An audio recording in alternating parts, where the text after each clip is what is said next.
اللائحة تضم في حرس المرمى ياسين بونو، منير الكجوي، رضا التقناوتي. أما خط الدفاع أشرف حكيمي،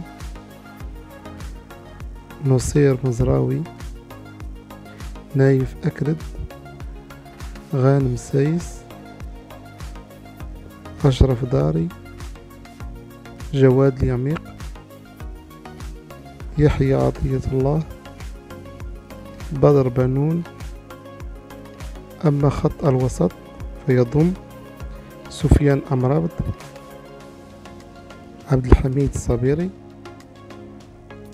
سليم أملاح، عز الدين أناحي، بلال الخلوسي، يحيى جبران.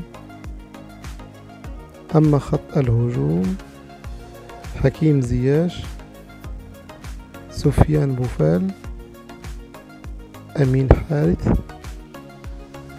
عبد الصمد زلزولي، زكريا أبو خلال، إلياس الشاعر، يوسف النصيري، وليد شديرة،